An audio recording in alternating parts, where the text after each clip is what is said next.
Oke, pada video bagian 2 ini saya akan menjelaskan tentang modulus bilangan kompleks. Mengapa saya buat video tentang modulus bilangan kompleks ini?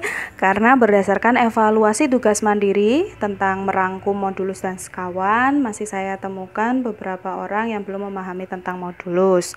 Hal ini saya peroleh bahwa ada beberapa orang yang masih bingung antara modulus yang dipelajari pada teori bilangan dan juga modulus yang dipelajari pada analisis kompleks. Sebenarnya dua hal ini adalah dua hal yang berbeda.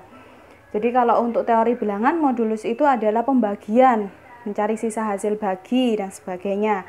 Tapi kalau untuk modulus di sini, untuk analisis kompleks, ini yang berhubungan tentang vektor. Jadi kita tahu bahwa pada video bagian pertama saya sudah menerangkan bahwa yang namanya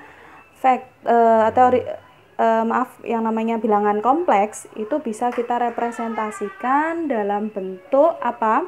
Vektor. Jadi misal saya punya bilangan kompleks itu Z, yaitu misalkan Z di sini adalah X plus YI.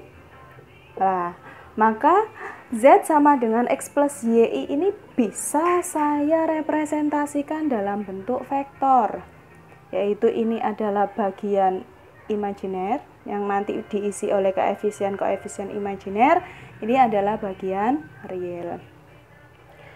Nah, untuk menggambarkan vektornya bagaimana? Sama halnya dengan menggambarkan vektor yang waktu video pertama, yaitu misalkan di sini yaitu sebesar x1-an, misal x1-an ke kanan. Saya tidak menentukan di sini positif atau negatif, tapi misalkan saja x-nya dianggap positif, maka dia x1-an ke kanan. Untuk y-nya misalkan dianggap positif, maka dia apa?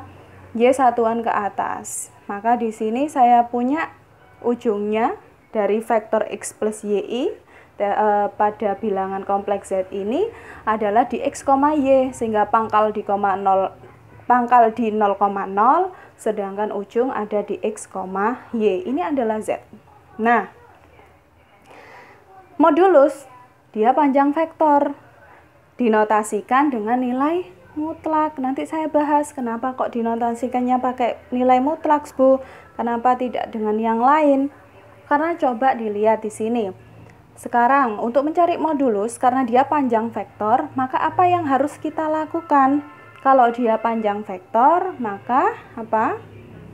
Kita bisa mencarinya lewat Pitagoras, yaitu karena di sini sisi miring, berarti di sini x kuadrat plus y kuadrat. Sehingga apa di sini? X itu kita kembalikan lagi, dia adalah koefisien bagian real. Maka saya bisa menuliskannya sebagai koefisien bagian real. Nah, ini dikuadratkan. Sedangkan y-nya adalah koefisien bagian imajiner, sehingga saya bisa membuat seperti ini, imajiner dari z kuadrat. Nah, ada kemarin yang tanya kenapa kok jadi re z dan im z, yaitu berasal dari ini. Karena kita dalam hal ini modulus adalah mencari panjang vektor. Atau saya bisa menuliskannya ini nilai mutlak z kuadrat sama dengan koefisien real z saya kuadratkan ditambah koefisien imajiner z dikuadratkan. Seperti itu. Nah, sekarang pertanyaannya, kenapa kok notasinya itu sama dengan nilai mutlak, Bu? Kenapa kira-kira? Misal kita tahu ya, bilangan kompleks itu bilangan yang paling besar, yang mencakup semua bilangan. Misal saya punya di sini Z1 itu sama dengan minus 2. Ini memang bilangan bulat, tapi juga merupakan bilangan kompleks. Bilangan kompleksnya apa? Yang bagian imajinernya adalah 0. Sehingga saat saya mencari di situ panjang dari bilangan kompleks atau panjang dari vektor min 2 atau modulus dari bilangan kompleks Z1 sama dengan min 2, itu sama dengan nilai mutlaknya. Kenapa? Coba kalau kita masukkan ke dalam rumus modulus tadi. Bagian realnya koefisiennya apa? Min 2. Min 2 kita kuadratkan sama dengan 4. Kemudian yang bagian imajinernya 0 kita kuadratkan sama dengan 0. Berarti kan sama dengan 4 plus 0 sama dengan berapa?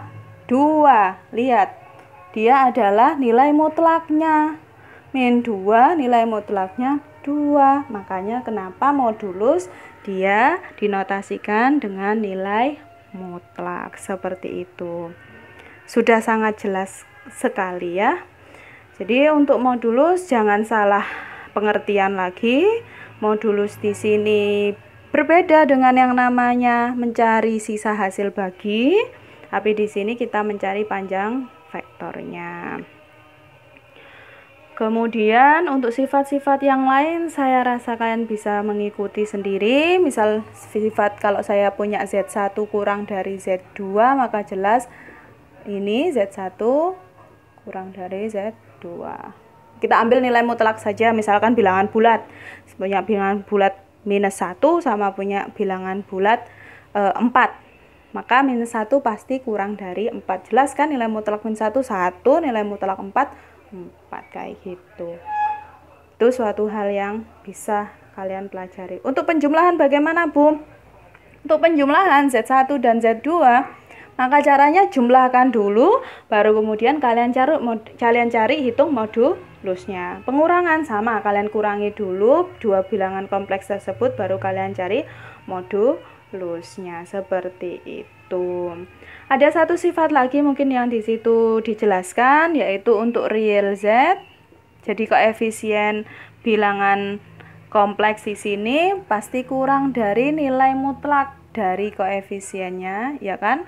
Kalau misalkan minus kan pasti kurang dari nilai mutlaknya, dan lebih lanjut lagi pasti kurang dari nilai mutlak bilangan bulat tersebut sendiri. Bilangan kompleks itu sendiri. Begitu pula dengan imajinernya. Imajiner Z kurang dari sama dengan real, imajiner Z kemudian kurang dari sama dengan Z itu sendiri. Ini imajiner bukan real ya. Imajiner Z. Oke. Saya rasa sangat jelas sekali. Untuk sifat-sifat yang lain bisa kalian pelajari, dan saya lihat kemarin juga sudah baik. Jadi ada beberapa feedback yang saya berikan. Jadi kalau misalkan dapat e-learning dari saya tugas, itu mungkin saya tidak bisa mengoreksinya langsung ya, beda dengan mengoreksi tulis. Mengoreksi tulis itu kan bisa langsung coret-coret di tempatnya. Kalau misalkan ngoreksi via laptop, saya harus melihat satu persatu. Seperti itu. Jadi mungkin paling lama ya sekitar 2 minggu saya biasanya memberikan feedback. Jadi silakan kalian lihat lagi tugas-tugas yang kemarin, kira-kira Bu Ima sudah memberikan feedback apa belum. Nah, di situ kalian bisa memahami apa yang kalian peroleh itu sudah benar atau tidak. Itu. Mungkin itu untuk yang video kedua, kita lanjutkan video yang ketiga.